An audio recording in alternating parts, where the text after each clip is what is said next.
My name is Craig Cole. I'm from the University of Michigan, and we have a clinical trial that we're working with the Myeloma Research Foundation in doing clinical phenotyping for relapsed myeloma.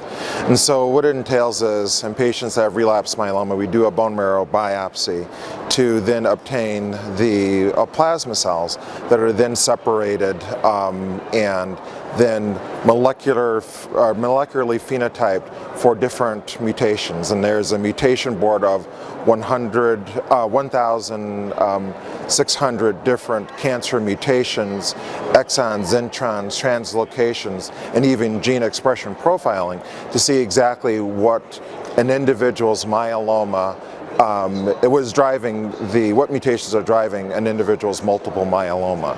That information is then compiled into a report that then tells us what the top 3, top 4 driver mutations, and then there are recommendations for either commercially available drugs to match those mutations versus clinical trials around the world that can match those mutations versus suggestions for treatment if those mutations are resulting in a gene expression that can be changed with a myeloma drug.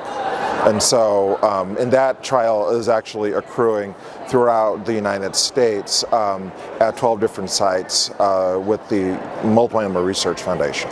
So right now it is observational, other than the report can give suggestions for medications that may be available for other types of malignancies, and so, but primarily is observational.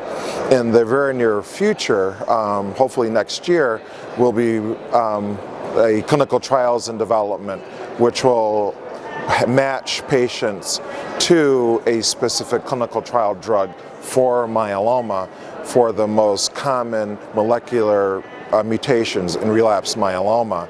Like the RAS mutation is one of the top mutations that we see in relapsed myeloma. We'll have a trial matching those patients to RAS mutations. We'll match patients that have 11-14 translocation to venoclast, which is an abstract that's being presented today.